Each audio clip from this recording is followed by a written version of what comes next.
enormous network where you have 1 billion or 2 billion people watching this device operate in front of them. And it's covered all over the world on the internet. It is live streaming. It's everywhere. And at that instant, you press the button and transmit your patent application to the patent office, and you dare them to black box this thing. They're not going to do it. Now, here's the problem. The inventors and the engineers need to team up with the strategic powerhouses that we've put together who want to see this stuff out. Nobody is going to bring one of these devices out of their garage or laboratory and make it through this minefield of obstacles by themselves. And this is why, you know, it's this old saying, God loves those who work together.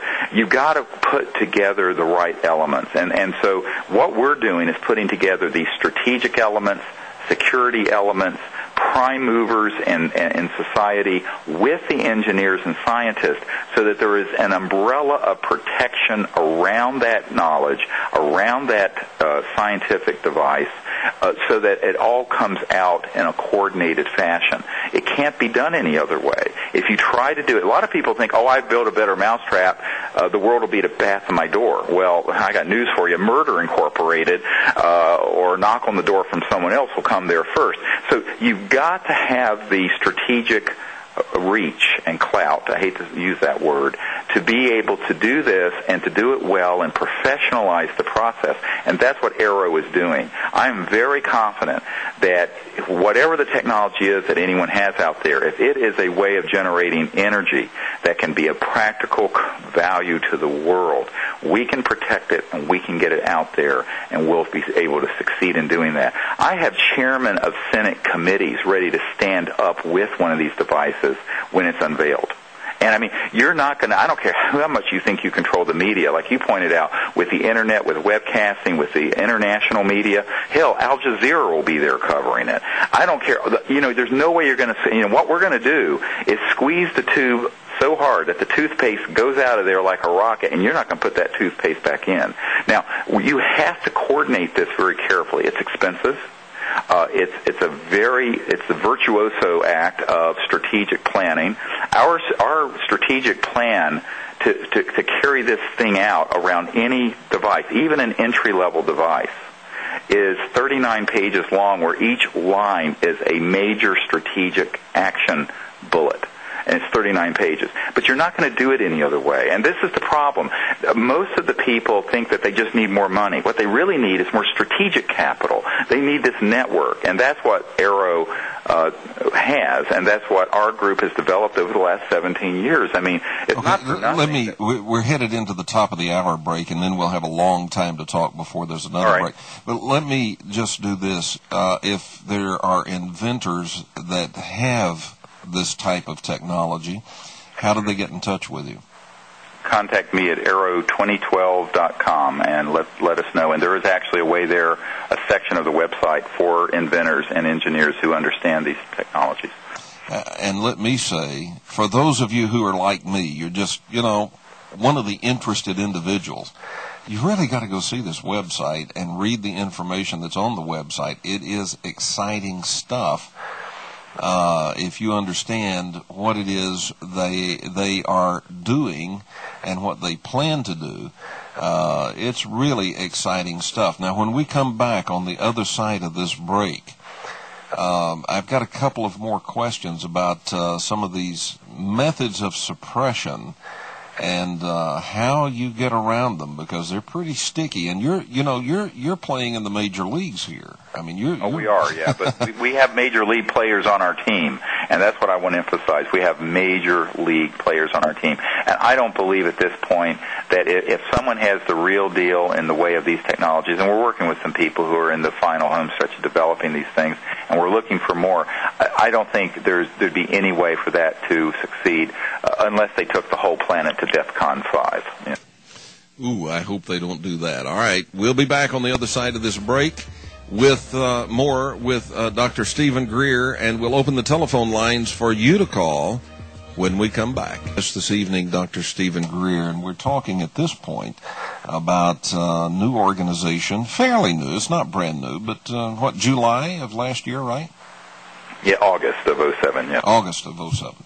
A new organization that Dr. Greer has formed called AERO, and tell us again what that stands for. Advanced Energy Research Organization, and it is at AERO, AERO 2012.com. Now, we were talking about some of these tactics of suppression that all of us know about. I mean, we all either have heard about them or at least suspect them.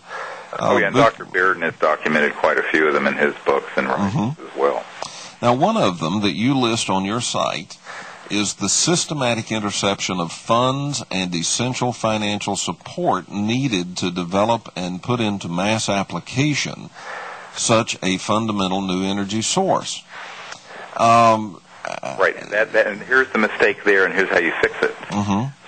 Basically, what people have done is that they'll try to go to a corporation or one well-heeled individual to fund this, and then those people end up being approached, and they either buy out that interest or threaten that person, or otherwise defame the inventor or the technology, and they steer them away from it.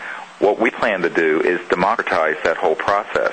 And I'm not talking an IPO either, an initial public offering where you have to go through the SEC and every other crook.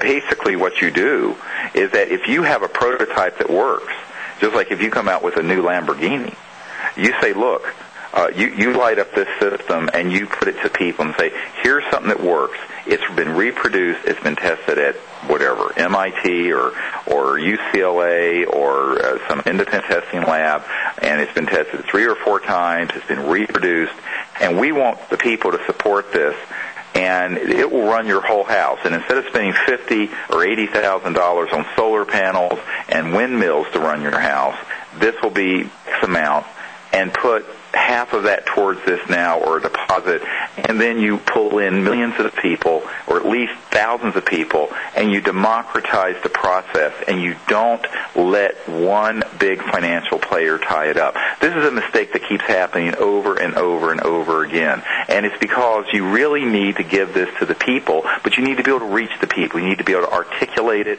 You need to have a well-run event like we did at the National Press Club for Disclosure. You need to have prime movers and celebrities. I've met with 2 members of royal families in Europe who are ready to have their palaces run on these systems if we can get one that works and is robust enough. And what happens then is that you do not have the ability to suppress that because you're not trying to get funding from one government entity or one corporate entity or one rich person who can then have someone come in and say, hey, buddy, don't do that, and if you do, this will happen, because the people out there, first of all, there are too many of them to approach. You take this out of these sort of what I call chokehold points in the strategy that have failed. And what we have done, and I've sat with people like Dr. Bearden and others, and basically looked over the past 100 years at why these technologies have started to emerge and then vanished, and then developed strategic plans to go around that stranglehold, and that's what you've got to do. And see, this is where I can't do this by myself. We have an enormously large network of strategic thinkers from every walk of life, interdisciplinary, working with us. Because, and the problem is, your brilliant inventor or engineer sitting in a lab or in his garage who has something like this, they can't do that. We all have to do this together, and this is the point I'm making. Otherwise, there's no way that this can succeed, and it has to be an effort where the public is involved from the get-go. I mean, from the minute this thing is running, and you have proven it independently, that gets streamed on the videotapes, and that gets on YouTube, and that's on the Internet sites. I mean, you don't sit on this stuff, because this is the mistake that all inventors make. They think that they're going to outfox these agents of secrecy by being clever and secretive themselves, when in reality they're playing to the enemy's strengths, whereas our strength is disclosure. Our strength is getting it out to the masses. Our strength is getting millions, hundreds of millions, and even billions of people aware of something. That's what you have to do. And you know what? most people out there, 99.999% of the human race, would love to see a solution to the oil crisis,